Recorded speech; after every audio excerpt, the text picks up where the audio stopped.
I keep getting questions about fasts, even though there are several videos on here that discuss the fasts. And so I want to kind of give you a checklist. This is by no means, you should definitely listen to those other videos because you want to understand what it is that you're doing and why it is that we fast. What's the point of fasting? Because there's fasting as the world does it. There's fasting as other religions do it. But the entire point of fasting, I'm going to tell you in a nutshell, is return to God. Return to God, which means rending your heart to God. And so you need a way of understanding, well, what does that actually mean? Because a lot of people are rending their hearts, you think they're rending their hearts to God.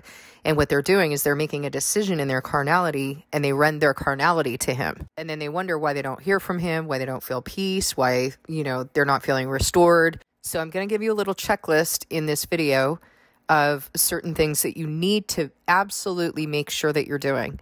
Number one is you need to sit down with God, and it is key that you're doing this with God, not like doing it yourself and then saying that you did it with God. Sit down with him and tell him, Lord, I'm going to do this fast. I want to commit to you. I want to be successful in this fast.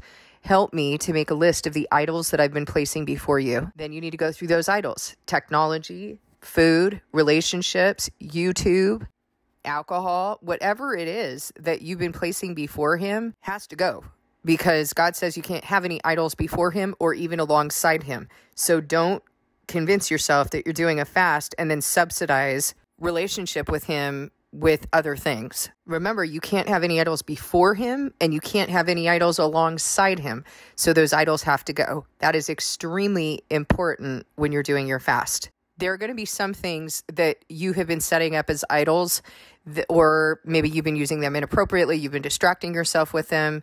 And there are things that you actually need at some point, like technology and food. You can modify as you're doing your fast, especially if you're doing a 3-day fast, which is what I recommend. Hosea 6:2 says, after 2 days, he will revive us. On the third day, he will raise us up, and we shall live before him. Okay? The point of doing a fast is that you're returning to him and he's restoring you. He's healing you.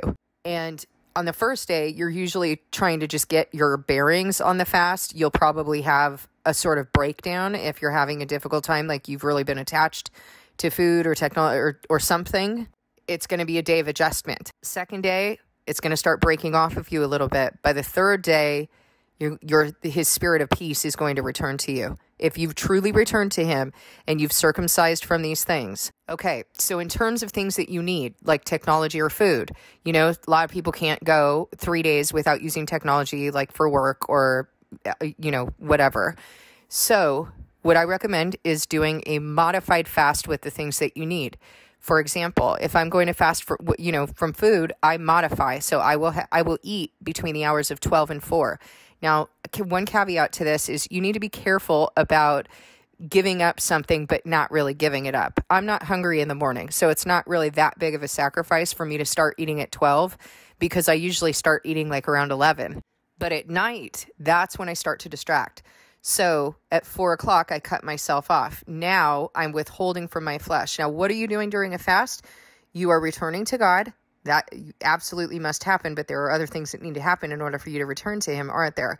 If your flesh is still distracting and is activated, you're not going to be able to get into the heart and spirit. And so you need two types of flesh: the physical flesh that you live in and the sinful flesh that the physical flesh craves. Physical flesh is mind and body. The mind craves glory, status, control, etc. The body craves gratification. And so they are inherently vulnerable. Jesus said that the spirit is willing, but the flesh is weak. Your flesh wants those sinful things, wants glory, wants status, wants money, wants gratification. So you need to withhold from your physical flesh in order to discipline your physical flesh. That's what Christ says. You have to discipline your physical flesh and you have to circumcise from the sinful flesh. If you're living in your physical flesh, it will be impossible for your heart to be circumcised from the sinful flesh because you're not even paying attention to your heart. You're just living according to your own desires. So that's how most people have been living and calling it Christian. You got to discipline the physical flesh. And in order to be disciplined in the physical flesh, you got to live in another place. You can't live in a place that's undisciplined. So you have to live in the place that is willing. What's the place that's willing? Christ told us the spirit is willing, but the flesh is weak. So your spirit that comes from heaven, that comes from God, is willing, and it's going to return to God. God has given you a spirit that is willing, but he has also given you flesh that is weak. And therein lies the battle. The flesh fights against the spirit. The flesh fights against the Spirit of God and also fights against the spirit that is in you that comes from God, that is willing to do the will of God. What happens when you have you have two kids at school and one's a bully and the other one is pretty meek and mild and good, but is not worldly? You know that difference? You know that difference between those two spirits, those two characters? Well, that's what's going on between your flesh and the spirit in you. The flesh is going to keep trying to take over, keep trying to bully, keep trying to get its tentacles back into you. So during the fast, you are disciplining your physical flesh, you're getting into the heart and spirit, and you are circumcising from the sinful flesh. First thing you need to do, write down those idols and set up a game plan with God. What are you agreeing to? And I want you to remember something. You make an agreement with God, he's going to hold you to it. So take care that you don't make an agreement with him and then go back on it. So you need to be accountable for yourself. Don't start making promises that you are not able to keep. Now, that said, if you have a difficult time on the first day, I've done that too, where I've, made a commitment, made my structure or whatever. But on that first day, it was really difficult. And you don't just go and make an excuse and say, I'm going to go eat all this stuff. You pray about it first. Lord, I'm really struggling with this. Okay, so there was a time that I talked about recently where I was fasting and I was really having a difficult time, and I prayed and I sorted it through with God, and I had a little bowl of oatmeal. So you pray about that. Don't just turn your face from him in the middle of a fast when you're supposed to be returning to him and say, I'm going to go stuff my face with Oreos or something. Pray, sort it through with him. He might want you to really, stick it through and not have anything.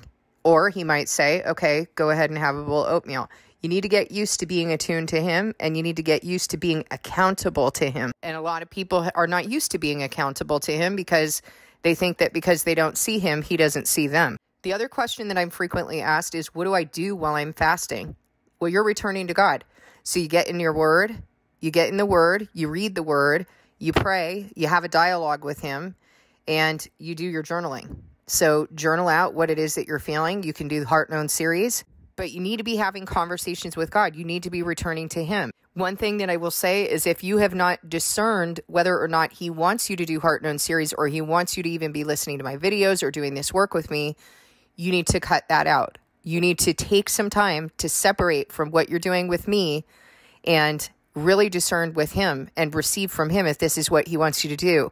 Because even though I know what I'm doing, what I'm teaching is correct and comes from him, you don't if you haven't discerned that with him. And it's very important that you receive it from him, not from me and not from your good ideas. Remember, our good ideas are not always good. So go to him and ask him if he wants you to be doing that work, if he wants you to be working with me, if what I'm saying is true. And here's the other thing is that the work is going to get tough. It's going to get challenging. And so when you are doing this work, you're going to be able to withstand those challenging times without blaming me. I mean, listen, it's not going to hurt me either way, whether you blame me. But the issue is not about who's to blame. The issue is I really want you to get help, and you need to be receiving from God. If you don't receive it from him, you will have set me up as an idol before him. And when this work gets challenging, rather than blaming me, you'll remember that he told you that this was what you're supposed to be doing. And you will remain connected to his spirit, and you will go back to him and say, hey, did I hear you wrong? You did tell me this, this, and this. And then he's going to confirm for you. And then he's going to confirm for you. And you know how I know that? because I work with many people who have actually asked him, should I be doing this work? And he does it every time. He will testify to the work. He will testify to it because this is what he has built and because I stand on his authority, not my own. Okay, so those are a few things. Now, what you do while you're fasting, you return to him. And if you think that that's torture, then you need to get used to it. You need to work through your heart why you think it's torture to sit with God. And I know that a lot of people do think that. They think that it is absolute torture. How am I going to sit there for 3 days and just talk to him? Well, the truth is, that's your design. And so if that's what you're feeling, that's what you're thinking is, oh my goodness, this is going to be torture. I can tell you right now, you've been living in the flesh, and that's why you think that. You've been living according to every whim and desire that you have, and that's why you think that. And it's not true. I want you to know that it's not true. The deceiver has caused you to believe that. And it is going to be difficult for a minute while you're disciplining the flesh and circumcising from your sinful flesh. But Satan is the one who has you convinced of that. He's the one who is deceiving you into believing that you cannot, and it is not reasonable, and you cannot live by the Spirit all the time. Those are lies. The truth is, you're a vessel, and you are designed to be occupied by him all the time living in the Spirit, so that when you step away into that life that you once lived, into that flesh that is supposed to be crucified, from which you are supposed to be circumcised, you're going to know it. It's not going to feel right. And you are going to immediately turn back and repent. You need to get to that place. And I want you to know that it is the will of God. And because it's the will of God, it is absolutely possible. So don't say it's impossible. It is 100% possible. The only things that are impossible are with man. So think about that for a minute. You think that you got to go to a human being to go heal you, and you think that it's crazy and impossible to think that you could heal from all of these things and you could live in the Spirit, which is the will of God, but you so readily accept that a human being is going to heal you with their medications and their tinctures and their witchcraft and procedures. You've been living in deception, because if you believe in the Creator, then you believe that he can heal you if he created you, and you believe that it is his will to heal you, and that whatever his will is, as long as you are living in that will, in that name, he's going to make it happen, but you're going to have to participate. That's your covenant. So no one should be, hemming and hawing about that. You take it up with him. I can't do anything for you. I understand that your flesh might not like the idea, but you're going to have to rend your heart into it and take it up with God. Let him know what your concerns are. Sort it through with him. Don't just let him know, like drop that off on him. Sort it through with him. Sort it through based on his word. Lord, I know that your word says this, and I want to be in your will. I want to be in your name. I want to do things that please you. I want to gain your favor, and I want to be restored and healed. Please guide me. Please show me how to do this during this fast. The bottom line is you are returning to him. And so these are things that need to happen in order for you to be in him, to hear from him, to feel him, to be restored to him. And in order for that to happen, you got to be relating with him. So do everything you can to clear out anything that is standing between the two of you. Remove the idols. Set boundaries around things that you need, like food. And if you need technology, I allow myself to be on technology from this time to this time. Usually it's like for a half hour, and then I throw my phone into the junk drawer. If you have kids, it's a different thing, but you can turn your phone upside down and turn the ringer on in case your kids need you. Or make other arrangements if there's another parent who is available, or grandparents who can help out. You got to take this time. And if you've been making excuses, you really got to set them aside. You got to make a decision about what it is that you want. Decide whether you're going to be hot or cold. Because if you want healing, it is available. If you need someone to help you, I am available. God is available. So there's no excuse. But I will tell you one thing. If you're not willing to give God all, don't expect him to give anything in return. Please understand that. I don't say that to be harsh with you, but I do say it to be very honest and direct. He expects all. And you know that because he says it in Scripture. You have to be single-minded. You cannot be double-minded. You cannot be friends with the world and friends with him. You cannot be hot and cold. You got to pick one. Okay, so that's fasting in a nutshell. You don't have to go days without eating. You can make modifications. I have had people who decided they had their own stuff in their own mind about what fasting is. Then they didn't eat or drink for 3 days, and they did not have as much success as the one who modified the fast and actually returned to him. So please don't go doing a fast without listening to those videos.